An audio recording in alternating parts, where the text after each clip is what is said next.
What do you believe is the job of a CEO? Your number one job, don't run out of money. Treat money like gold. Watch every dollar. Be frugal. Don't hire that person unless you absolutely need to hire that person, unless you're drowning. What's up, everyone? Welcome to another episode of Demo Day, the podcast for entrepreneurs and venture capitalists, where we demystify the culture of joining one of the top accelerator, incubator, or VC programs from around the world. On today's episode, we'll be interviewing Brian Lee, managing partner at BAM Ventures and founder of Arena Club. Without further ado, let's get into Demo Day.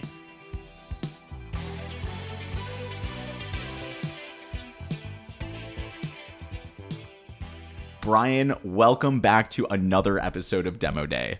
Thank you for having me, Sean. So happy to be here. Yeah, Brian, I always love our opportunities to jam. You've had so much experience both as an operator, a founder, an investor. So it's always just fun to kind of pick your brain on what's happening in the world today. So very much appreciate you coming down. Yeah, totally. Now, for those that didn't catch Brian's first episode here, founder and former founder of LegalZoom, ShoeDazzle, managing partner and, lead at BAM Ventures, honest company, and now Arena Club. You really have spanned the gambit. And, I always like to start the podcast off with the same question. It's really around like the why. You have so much opportunity to do so many different things, but you've chosen to both be a VC and a venture capitalist while also being a founder. And I'm curious, why is this so important to you? What is it about the industry that you love so much?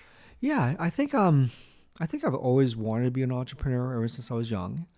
I always knew that I would want to run a company someday. My dad was an entrepreneur, so I kind of watched him and kind of grew into this role.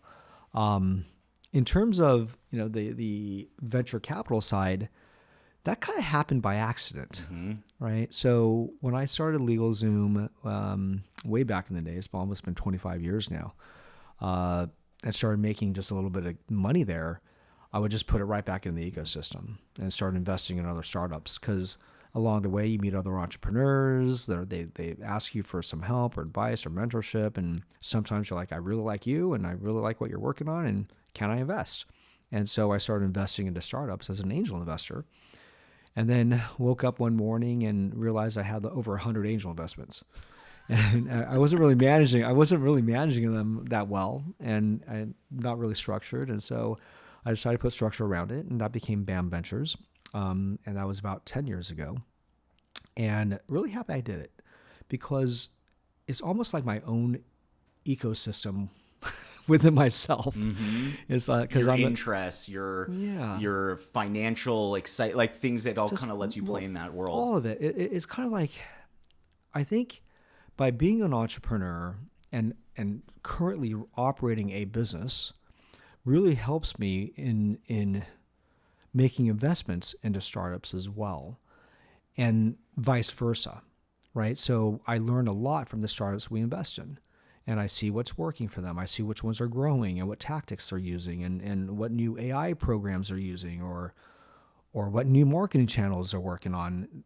So it feeds me in terms of my entrepreneurship, but then my experience as being an entrepreneur feeds them, because I have a lot of experience. Been there, done that, built teams, led teams, IPOs, sales, capital raising, whatever it is. And so it's very synergistic in that way. Now, there are so many entrepreneurs that have multiple different, startups they've been at, but it seems, at least in my experience interviewing, it's very few that it's almost like a playbook or a system that you've started to create over years, both with pattern recognition, your skill sets and abilities. But, LegalZoom, Honest Company, Arena, these are all multi-million, 10 million, 100 million plus companies. And I'm curious, if you had to analyze yourself, what do you feel that you notice that others in the industry maybe don't? Or said another way, what do you think is your superpower if you've had time to kind of assess yourself? I think I'm always, I guess the one thing that I have that I may be special, I'm not even sure if it's special, I notice things.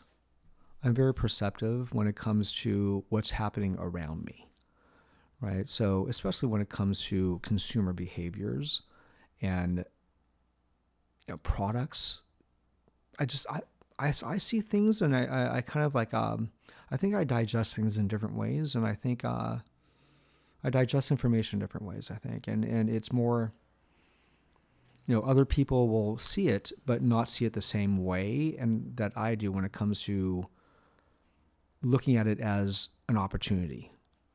Right. So and it's a blessing and a curse. It really is. Like every What's day. the curse in your opinion? The curse is I never stop thinking about things. Right. Like I'll see something today and I'll be like, well, it should be done this way. Right. Or I wonder if they've tried that. Right. Or that's an interesting concept in the physical world. I wonder how that translates to the digital world, vice versa. It's like I'm just constantly coming up with ideas. Right. And the ideas, like, they're great, until they're not. It's like, because it's hard to stay focused. And with, I feel like I share in that curiosity and the idea of, thinking about ways to improve, anything, whether it's on the digital, real life relationships. Have you had to develop any sort of decision-making framework, knowing that you're always taking in, you're always thinking? Yeah. I was watching a video recently where the person was talking about, identifying the signal and the noise and being able to kind of focus on the signal and not get so distracted by the noise. Mm-hmm. But if you're a constant thinker and ideator, how have you, almost honed in the superpower to make it so that you're not constantly going in so many different directions? It took a lot of practice. It really did. Because when I was in my younger years as an entrepreneur, I would just want to try everything. Right. I'm like, I'm going to try that. I'm going to try this too. And this and this and this and that. Right. So you just learn over time that time is limited. Right. Time is a scarcity. And putting your effort into something that doesn't make, sense, like at that moment, is you just got to say no.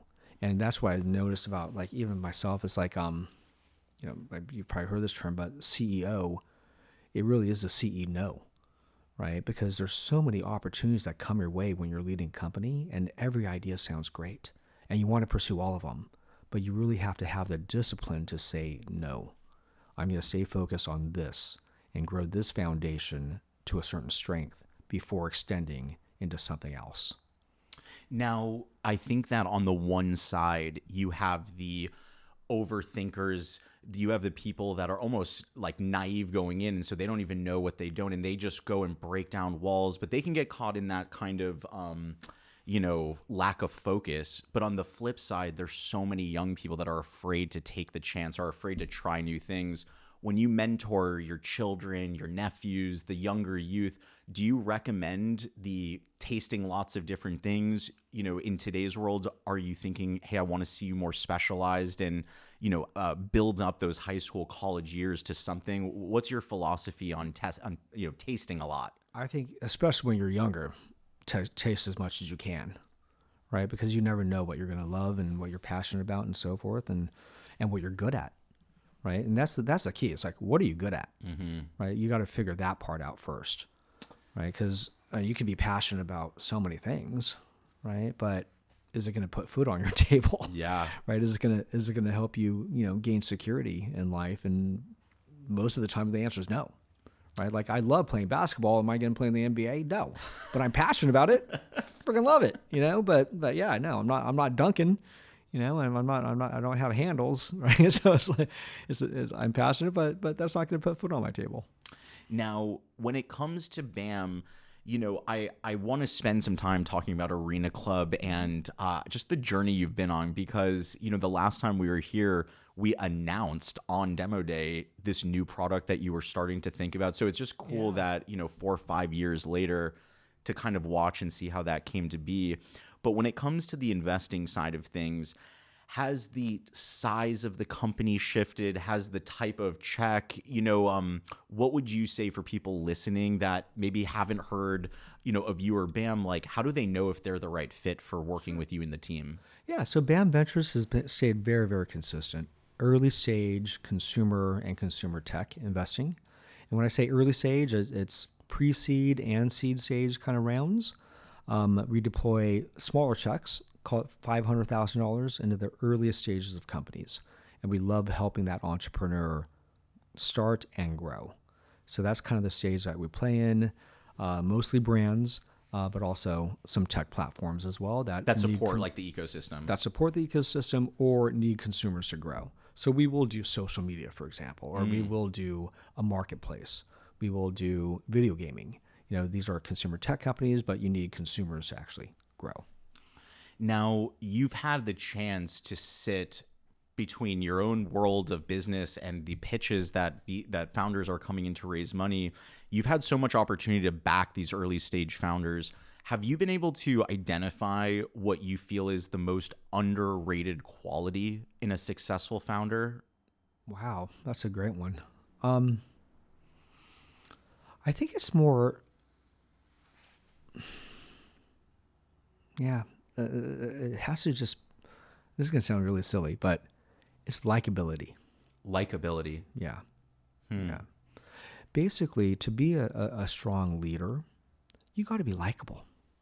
And in one way or the other, you got to be at least likable, right? Like people have to really understand you, respect you, and you have to respect them, and you grow this synergistic relationship together as a team leader, right? And I've noticed that the entrepreneurs who are likable and are very easy to, and are very well versed in sharing their vision with others and having others kind of understand where they're coming from, tend to do better.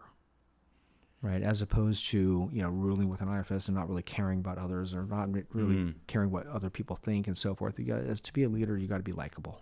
Yeah, I think that's interesting. You say that because it feels like sometimes when we or I or one as a founder looks at Apple and Steve Jobs or Elon Musk, I think likable wouldn't necessarily be like the first coin, and they may be outliers in the system. So I think it's interesting that sometimes we look up at like, well, who's the biggest? Right. But in your world, you found that the ability to connect with and find them likable is something that you've seen as a pattern that leads just to better success down the road. I think so. And when it comes to likability, it doesn't have to be just on a personal level either. Like, I want to hang out with you. That's not what I'm saying. It's like you got to like something about them. So even Steve Jobs, he was actually very likable. Maybe difficult to work with, right? But at the same time, it's like when you look at him and you see what he's accomplished, I like a lot of things about him. I like the genius that he is. I like the fact that he could look at something and say, no, the consumer's not going to like that. To me, that's not likable. That's lovable. It's like I would gain a lot from just watching him operate, right? And that will draw you to him, that likability. What about the flip side? So I could imagine, especially in today with AI, like you probably see a lot of products that are tangential or similar or even almost exactly the same. And so you have these opportunities to see founders almost head to head. What do you think is some of the reasons when all of the criteria feels like it's the right investment, but something internally is telling you, I don't think I want to make this one? What's a blind spot or something that founders may not even know turns you off from wanting to make an investment? I think it's the founders who think that they know all the answers, right? I've seen that time and time again, where it's like you'll bring something up, you'll question something, and they don't even hear it. They're just like, boom, they'll shut it down. And they're like, nope, you're wrong because of this, right? Yeah, but you haven't started building yet, right? It's like you need founders who are at least flexible, and they can understand and appreciate differences of opinion, right? Differences of strategic approaches, at least digest it, as opposed to shutting things down as no. Right. It's like what I've also noticed about leadership. It really is about being flexible, right, and admitting when you've actually done something the incorrect way, right? You get that a lot in founders too, where founders will make a mistake, but they'll never admit it, and they'll explain why they did certain ways, but they don't take responsibility for it. Right. And so that's one of the things I've seen in founders that don't necessarily, jive with BAM Ventures. Now, when it comes to communication, I think that, sometimes I could imagine that if you're a founder that's raised money and things are not going well, there's a fear that you have internally of you almost want to hide in some of those moments, but then there are others that face it straight on and have a way of communicating.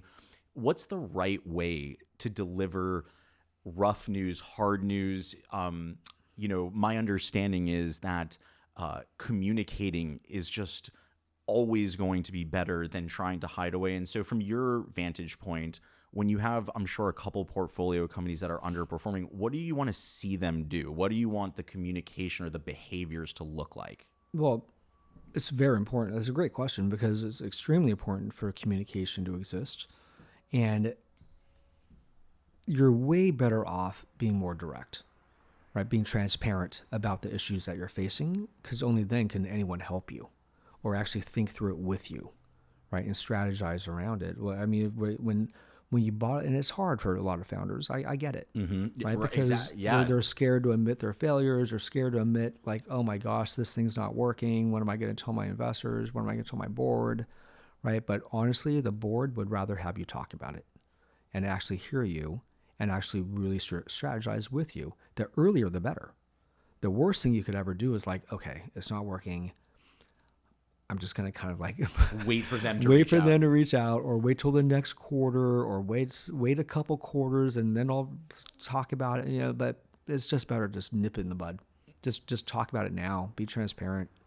Yeah, I think there's probably a misconception that it's almost like, oh, this is the angry mom or dad, instead of this is the thought leader that's going to kind of like sit with me in the pocket and figure out how to get through it. Yeah, no, 100%. And trust me, I've worked with VCs who are the angry mom or dad, right? So you got to be very careful who you choose to work with.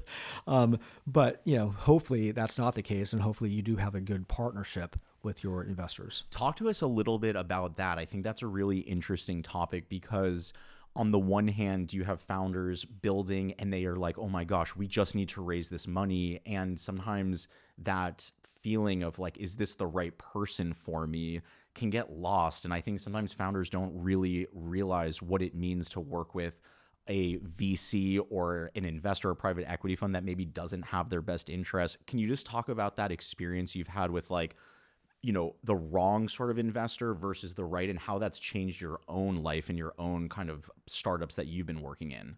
Yeah, I mean, it's a great question. I mean, look, there's all sorts of investors out there. Most of them are great.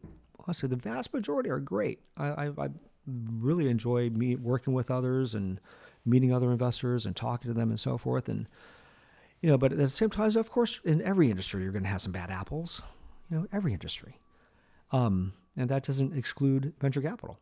Right? There are some people out there that I would probably never want to work with again, right? And I'm not going to tell you who those are, but there are some folks out there that I've worked with in the past. And look, this is my fourth company. I've worked with a lot of VCs, and some are just better than others, more strategic than others, more deeper thinkers than others, that are more helpful than others. Now, I'm sure this is case by case. Some founders work great with that coached kind of on top. Some work great with those that are, give you the space in the room. What do you look for? Like when you were thinking of Arena Club, you've had these past experiences and now you're thinking about who do I want to be? Like what's your internal strategy for picking the right sort of partners on a VC world? Yeah. So for me, the number one thing is that they have to have operational experience, right? They've had to have spent time into the trenches. What was the hard learning that got you to that point? Did you realize something along the way? Yeah, I've worked with a couple of VCs in the past who are just professional VCs. They've never had an actual job outside of venture, right? And it's like everything's theory. In theory, this should work. In theory, you should do this. I learned in business school that, this or this. I read this case study that showed me this. It's like, yeah, but have you actually done it? Do you understand the stresses of working with a team and leading that team through the darkest days, right? Do you understand? It's like there's so many VCs are like, oh, you should do this, this, and this, and they think it should be done next week. It's like, yeah, it doesn't work that way. I got to get this team moved from here to there. It's like refocus and realign this and that, and yeah, where's the budget going to come from? It's like there's so many intricacies involved in making decisions at a company that VCs think is a snap of their thumbs. It's like it gets done. It doesn't happen that way.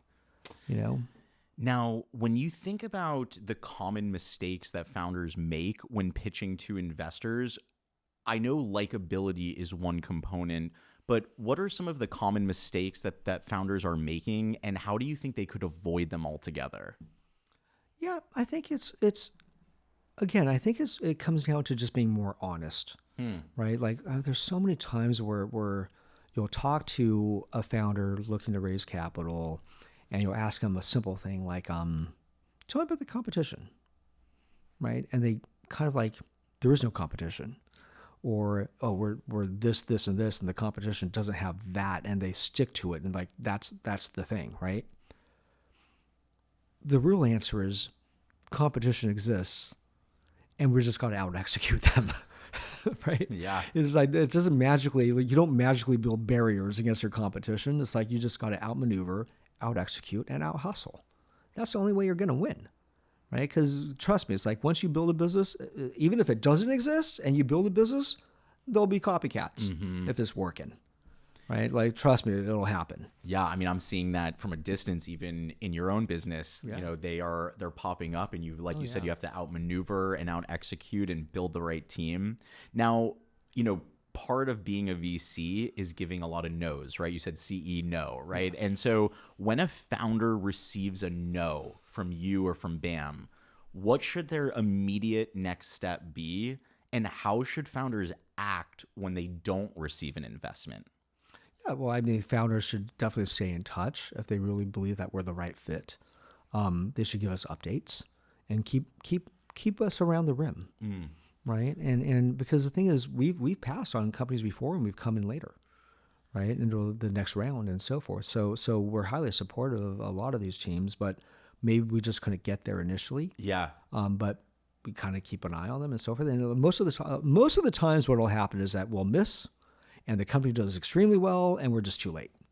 That's the truth, right? But every now and then it's like you'll get a company that's doing well and so forth, but they're still at that stage where we could squeeze ourselves in. So you do want, to once a quarter, once a month, just hey, Brian, here's some of our updated metrics from our last conversation. Hope you're like something to keep you in the loop. Something along those lines. Okay. It helps. Yeah. Now, when it comes to BAM or even yourself, because I know you've done so many angel investments, do you have a specific evaluation framework or a system that you have found works for you or works for the team? And maybe you could talk a little bit about like what goes into the matrix, if you will, when it comes to investing. Yeah, I mean, for us at BAM, it's we're such early stage investors. There's not really a lot of data to go off of typically. Sometimes there is, but not usually. And the only decision making that we have to do is really, do we believe in this team? Right? Do we believe in the team? Do we believe that this is the team that we should back that's going to be able to execute and achieve greatness? And so most of the time that we sit and listen to pitches, we're trying to just analyze the founders, right? And the founding team, like, are they the ones? Right. So we ask them about their family. We ask them about their upbringing. We ask a lot of questions about their friendships, what they admire most in other entrepreneurs. And, we try to figure out, like, do they have it? Right. Do they have it? And sometimes we're wrong, but most of the time, luckily, we're right. You've had a lot of time to, I'm sure, assess this in yourself, but also in the founders that you invest in. What do you believe is the job of a CEO? Oh, God, there's so much. The job of a CEO? Job of a CEO. The number one thing, and I tell every CEO we invest in this, your number one job, don't run out of money. I know that sounds easier said than done, but it's true, truly. It's like if you're running your business thinking, I'm just going to go raise the next round and then go raise the next round after that and the raise round after that. It's like, it's great until it's not. It's great until the money dries up and then you're screwed, right? And I've been there before. Trust me, I've been there. And it's just treat money like gold. Watch every dollar. Be frugal. Don't hire that person unless you absolutely need to hire that person, right? Unless you're drowning. And the only way out is hiring this person because you're going to die from drowning, right? Those are the founders we want. We want founders that are going to make it work. Make it work. I don't care if I give you $20,000 or $500,000, make it work. Figure it out. Figuring it out obviously is a team sport. Of course the founder can take it so far. You've had, again, I'll just say it over and over, so many opportunities to build world-class teams. What advice do you have for founders when building their early team? Or what is a blind spot that you believe founders undervalue or miss altogether when building their early team? Well, number one, if you have any co-founders, make sure they're the right co-founder that you're going to get along with. And I've seen so many times it's like founders that barely know each other, like, oh, because they have a mutual interest in something, or let's just go build this together. Let's be co-founders. Or they know each other and they're friends, but they don't have the right skills. Exactly. So there's so many reasons. It's like you got to choose the right co-founder. And for me, a co-founder is someone who has a similar vision and believes in the mission of the business, but approaches it differently than you, right? Has different skill sets than you. Right? Because I know what my blind spots are, right? I know what my weaknesses are. And I always try to bring in a co-founder that strengthens me, right? That supports my weaknesses. And so that's the number one thing about being a co-founder or finding co-founders. But the number two thing, in terms of what you look for in terms of the early team, what you have to do to build a world-class team, it's pretty simple. You got to let go the team members that are not performing super early. You want to hire fast and fire faster. I know that sounds rough. It sounds cutthroat, but it's the only way you're going to survive. Keeping on to bad team members, and especially the earliest stages, it's death. What's something that you believed about being an investor for way too long that ended up not being true or not being the way you thought it would be? Maybe the idea that that we could really help companies raise their next round just by our stamp of approval. And that's not the case. The company has to be performing. And then our stamp of approval will help, right? But we can't just will a round to happen. I used to think that's the case, right? But it's really not. Has that belief changed because of the economy and the macro and like just the industry is changing, or it's something that you just believed and it never came to fruition and it really just never came to fruition. Like even in good times or bad times, it's like just because we invested doesn't mean you're going to get follow-on capital. When it comes from what you would consider to be the modern day investor, let's say someone that is, just joining a top fund or even at BAM, like what sort of advice do you have for your more junior team to become a successful investor? I think it's really just networking, getting out there as much as you can, meeting as many different teams as you can. And it's all about information and data, right? Understanding, what's happening in the environment and culturally even. Let's say you just have to be in the know, right? And it's very difficult to make decisions when you're not in the know. Have you seen the shift or a shift happening in junior teammates that, is it how they're using AI or how they're going to events, or has there been anything that you've witnessed and went, wow, that's really innovative that, what these kind of new up and coming managers are looking like? Anything you've noticed along the way? Besides a lot of new tools that the teams are working with and tracking companies and so forth. But outside of that it's really more about, I think people are really, they actually like to meet people physically, like in the real world, as opposed to just online and just Zooms and, discussion groups and forums and so forth. So I think that's really playing a big role in our success is we get out there, right? So we have a lot of younger team members at BAM and they're very social. They're going to a lot of events, a lot of networking events, and meeting as many people as they can. And again, digesting as much information as they can. Now, when you think about your journey as an investor, and I would almost love the answer if you could for both an investor and for Arena Club as a founder, what is the part of your journey that you're personally the proudest of? I would say it's probably figuring things out. It's figuring things out when things are not looking good or not working, wiggling your way to the right answer, right, or the right path. I think that's it's something that not everyone has, and I'm proud of it because being an entrepreneur is not easy, and so there's so many days that are dark But if you got to figure your way out of it, you got to find the light. And that's part of the journey. And that's another thing that I realized too, is yes, you want to celebrate accomplishments and you want to celebrate wins, but it truly is about the journey. It's about the adventure, right? Like buckle up, because this is going to be a ride, right? The ups and downs and all around. So it's like, if you don't enjoy that, if you don't enjoy constant change, then entrepreneurship is probably not for you, right? If you're the type that are very determined, you're like, this is the path and I'm going to stick to this and I'm going to keep going at this without any flexibility, without understanding like, hey, I might be heading up the wrong path, then you're going to have some serious problems. And I've seen founders like this. It's like they have this initial concept of what they want to build and they go build it and it's not working, but they'll just keep doing it because they just believe with all their body and might and everything of their soul that this is going to work.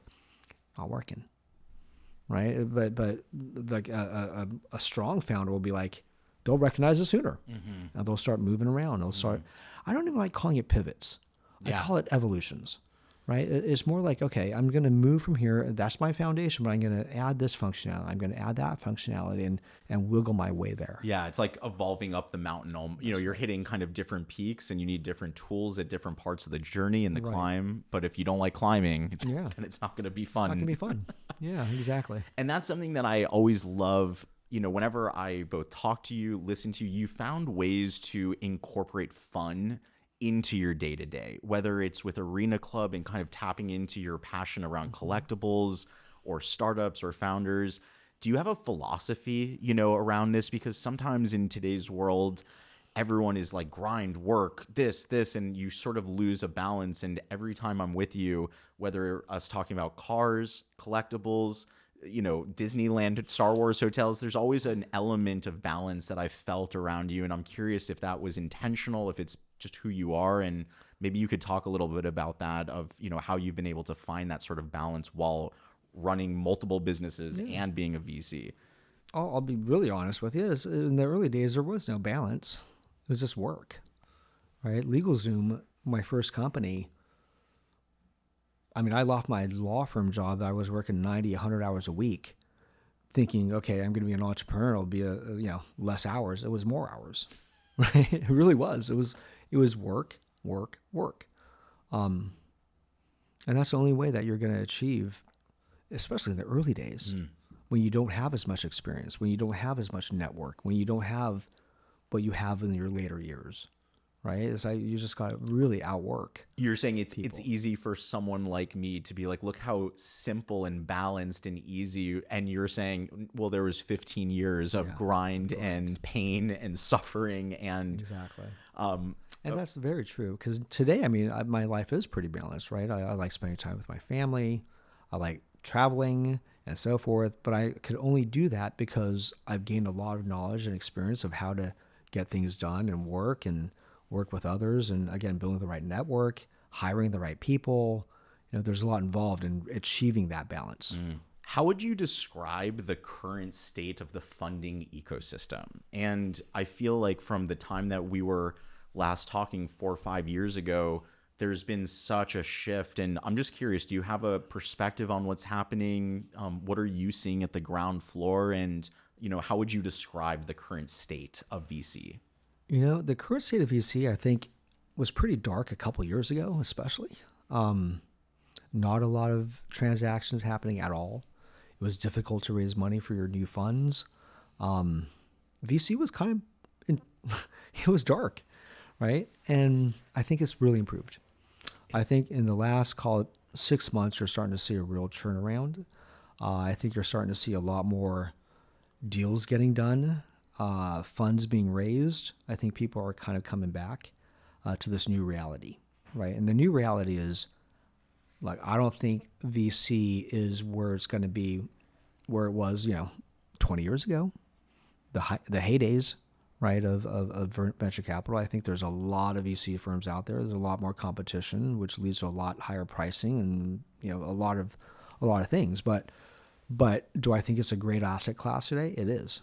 It's definitely come back. There's more action, more deals happening. We just need the the Fed to lower some interest rates, get some even more deal flow going, get some IPOs going. A lot of things there. But but I think it's a good time for venture now. It wasn't so much 2 years ago, but it is now. What do you think the biggest challenges VCs facing either today or maybe as you close your eyes and use your visionary mind to think about the future? It's interesting because, again, you have this balance of kind of the future of Arena Club and running a business, and then the future of making these 10-year plus bets. What do you think are the biggest challenges VC faces? I think it's still valuations right now. It's valuations are still out of line with reality. And I think a lot of AI companies have to do with that, right? When you're looking at Anthropic raising, this god-awful amount of money, and more power to them, and all these AI companies that are way ahead of their revenue in terms of their valuation. So they'll be doing $1 million in revenue, and they're valued at billions. It's like, really? Like, where is this happening? So look, having seen a lot of cycles in my life, it's a cycle, right? So you're going to get a lot of venture capital chasing a lot of AI companies out there that look exciting and are growing. And everyone always says stuff like this. Everyone always says, it's different this time, right? And this is why it's different this time. It's not different, man. It's the same. A lot of these AI companies are going to be gone, right? They're going to raise hundreds of millions and they're going to be gone. Like the original .com. Yeah, no, unfortunately, this is truth, right? But are there going to be winners? Yes, there are going to be massive winners. But not all of them are going to be winners. Most of these companies that have raised a tremendous amount of money by sticking AI to the name of their company, they're going to be gone. And it's tried and true. It's like it's happened time and time and time again in the history of time. Now, we talked a little earlier about something that you believed about being a VC that turned out to be not true. I'm curious, can you share a piece of advice or wisdom that you wish you had known earlier? If you were talking to your younger self and you're starting the journey again, what is something that is, a piece of advice you would give yourself if you were starting right from the very beginning? I think it's more stay focused on foundation. What do you mean by that? So, on the venture side, right? Stay true to who you are. Don't invest in categories you don't understand, right? Stick to what you know and grow strength in that category. So it took a while for us, even at BAM, because BAM 1 was all over the place. Honestly speaking, it was like we invested in a restaurant, we invested in this, we invested in a bunch of stuff. We're like, yeah, that looks good. Love the entrepreneur. Let's invest without really thinking about parameters. Right. And then we had to start adding more and more structure. The more structure we added, you don't want to constrict yourself too much, but at the same time, you got to stay very focused to what you're strongest at. And for us, it was consumer and consumer tech. And so that's what we do. You could come to us with the greatest space deal ever, right? And we're going to pass, right? With the best, I don't know, biotech deal. You could cure cancer tomorrow. It's like, yeah, we're going to pass.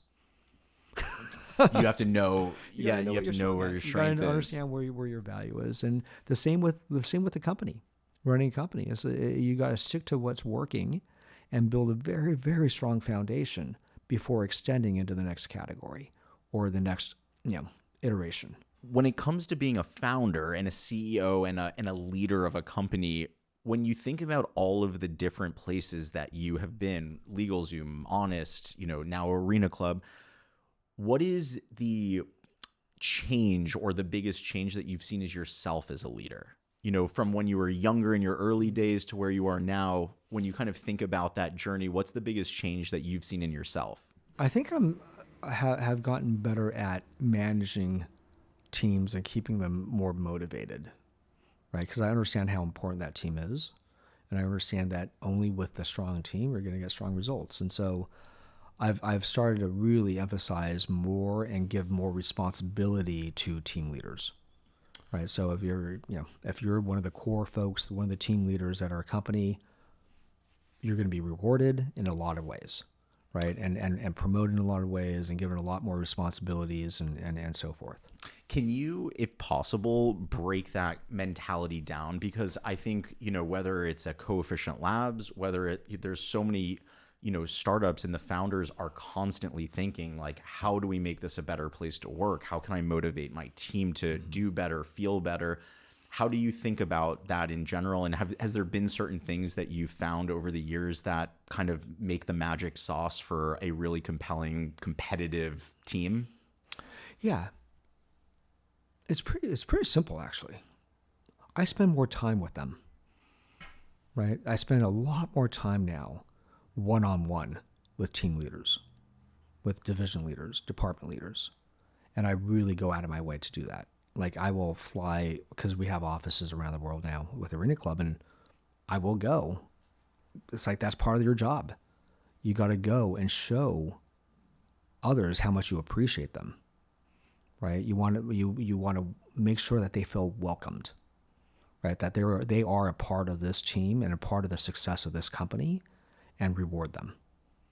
And just really, honestly, it's like you just show your appreciation by showing up and talking to them. And it's just something that I've kind of gotten much better at over time, because back in my early days of being an entrepreneur, yeah, it's like you go do you, and I'm here to support you, and let's go, right? But now it's just much deeper relationships. Now, I want to kind of transition into Arena Club, and what's it been like for you to see what was, again, an idea that we were literally talking about at this table to now where it is. Talk to us a little bit about what it's been like. What were some of the parts of it that you weren't expecting, and maybe you could talk a little bit about the growth that you and the team have seen over the past couple of years. Yeah. So, it's been an exciting journey. We launched the company just over 3 years ago now, in the trading card category. So sports cards, baseball, basketball cards, and Pokemon cards and so forth. And we have a grading company that grades cards using AI. We have a marketplace where you can buy, sell, and trade cards. And then we created something called Slab Packs, which is like a mystery pack of card online that you rip open digitally and you can get mailed to you physically. So all three of them combined form Arena Club. It's like one ecosystem for trading cards. What we wanted to build was a card show online, because going to card shows was like one of my favorite things as a kid, right? Like, and as a young adult, old adult, I love card shows, and I love going to talk to vendors and bringing my cards and trading them and buying other cards and so forth, and even buying boxes of cards and ripping them open and trying to chase, exciting cards and so forth. So this is all part of it. It's all part of Arena Club, and yeah, we're having a lot of fun building it. So we started with nothing really. It's like, and over the last 3 years, we've grown quite substantially. And thank you to all of our supporters, our customers, and our employees, and our team members, everybody, because it's been a lot of fun building it. And we kind of made our mark last quarter, where we aired our TV commercial during the World Series Game 5 and Game 7, and now we're really pushing out there and growing the hobby. We call it the hobby, the card industry. Do you feel as though the vision you had is actualized now? When you think about it, there's something about seeing it really come to life. What does it feel like for you to now have, not just a itty bitty little startup, but something that's flourishing and supporting people's livelihoods? Do you feel like you have, fulfilled the vision you had for it? No, I mean, not yet. Yeah. I mean, like I said, it's like you celebrate wins and you celebrate victories, but you got to move on, right? Because there's another victory to be had, right? And so for us, we see this as a very,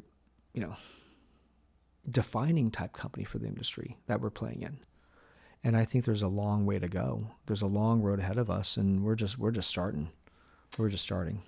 Is there any quote that really resonates with you that you try to live your life by, or that comes up in conversations, or any words of wisdom that kind of have been a one-liner, a guide for you over your journey as a businessman and entrepreneur?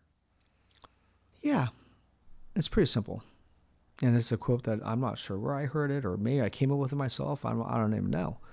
Innovate or die. We have a big sign in our office that says innovate or die, and we live by that. We believe that innovation is what leads to great companies. And when you stop innovating, that's when you die. right? And it's like, you just see, like, you see what happens to, like, just all around, right? All around. It's like, you take, like, retail. You know how big Sears and Roebuck was at one point? Gigantic. Huge. Gigantic, right? They dominated. So did JCPenney, for that matter, right? So, I mean, these companies were Radio Shack, like these, other so ones. many companies, like, they just stop. Like, their leadership teams stop innovating. They stop taking risks, right? They start just protecting what they consider their turf, as opposed to innovating, and that's when you die. That's a slow death, right there, right? It's like, I remember a CEO of a very large retailer, and I'm not going to name who it is, but I read this article that they said, we're gonna double down, we're gonna triple down, we're gonna quadruple down on e-commerce, and we're gonna compete against Amazon. Did they really? No, they didn't, because their stock price was such where they just had to maintain their stock price for 4 or 5 more years. They'll take the profits and buy more stock, and they'll do stock buybacks as opposed to actually investing in what it takes to go into the red to compete against Amazon. They weren't willing to do it. They're not going to take that type of risk. And so that company's dying, right? It's like, you got to look at what you're, all around, and understand, like, gosh, if you don't keep moving forward, you will be left behind. And we never want to be left behind. We want to keep innovating and out innovating our competition. That's another thing too. You're going to go, it's like, you create something great, right? That's doing well, like Arena Club. You're going to get a ton of competitors. They're like, hey, that's a good idea. I'm going to go do that too, right? But what they don't have is the same innovation engine. The reason why we're succeeding, we're the first ones to do it, right? Especially with slab packs, we're the first ones to do it. And now we got a bunch of people competing against us, but they're copying something that's 6 months old for me. Wait till our next functionality comes out, and the next one, and the next one, right? They're constantly playing from behind. So long as we're innovating and we're leading, we're winning, right? Because others are looking at us and they're just copying us. That's really powerful, Brian. I'm very curious if you have a perspective or a philosophy that relates to the education system and, what you see at the ground floor. And like you're saying, if you're not innovating, you're dying. And when I almost feel like I look around at AI and the speed and how everything is progressing, and curious, like, if you believe that, we're gonna see a big change in education. Like, do you believe education will innovate, or do you believe that what we know as the modern school system? You went to UCLA, I went to University of Miami, shout out to you, but like, how do you envision this playing a role in school? How are your kids in college right now, or about? They're still in high school, almost in college. Yeah, I think the education system definitely needs an overhaul. We'll put it that way. I think you're getting great educations in the old school manner. I don't think schools are embracing the future enough, right? Because, look, AI is changing everything and everything very quickly. And we still have teachers at schools that are like, you can't use AI. Right? Totally. Yeah. You can't use ChatGPT to write your essay. Why not? Honestly, why not? It exists. Do you not want me to be prepared for the future? Right? Do you not want me to use cutting edge tools? What are you teaching these kids? Right? And so for me, it's kind of like, yeah, do you need the foundations of being able to read and write? Yeah, of course. Right? But not allowing kids to use certain tools, that's just silliness to me. Yeah. And I feel like it's almost across the board a resistance against, while at the same time I'm sitting here like, but don't you see what's happening? Like, the kids are going to come out of school and be at such a disadvantage to those that are using those tools. Yeah. I was curious if you had a perspective on how you think, school will change. I think schools should schools should teach you how to think, right? How to be more strategic, how to be organized. How to take notes and understand how to, keep things, in a certain way. But when it comes to what is 2 + 2, it's like, yeah, you should know that, but there's also a calculator, right? I mean, yeah. Anyway. Now, Brian, as we wrap up the interview today, I always like to ask, what are you most excited about for this year? We're almost at the end of January. We're in 2026. We still got a lot in front of us. What are you most excited about, business or personal? For me, personal, I'll take personal. Super, super excited. In the spring, I am going to Japan on a family vacation, and I'm really looking forward to that. Wow, I can't wait to talk to you more about that off Yeah. camera. Brian, if you could give anyone in your life that has made a monumental impact a shout out, who would that person be and why? There's so many people. Literally, there's so many people I would shout out. But if I had to pick one that's not family. Not family. Not family. Lucky number one. Okay. It would probably be Miss Mickey Lee. And I've never really shouted her out before, and I'm not sure how many people who listen to your podcast or watch your podcast have heard of her, but she is the vice chairman of CJ Entertainment and CJ Food Group, a big conglomerate out in Korea. And she has always been my biggest supporter. Really respect her and look up to her. And I could go to her for any type of mentorship. And one of the strongest networkers I've ever met. Like, her network is vast.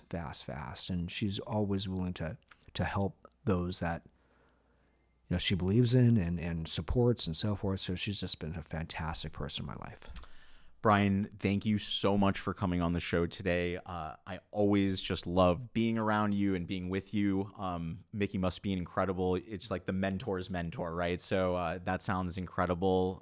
Thank you again for coming down. Thank you for sharing your wisdom with our listeners and our viewers. And I just want to say we love you here. Thank you so much for coming down, man. Thanks for having me, Sean. It was good to see you. And for everyone watching at home, I'm Sean Goldfan from Coefficient Labs, and this is Demo Day. Peace, guys.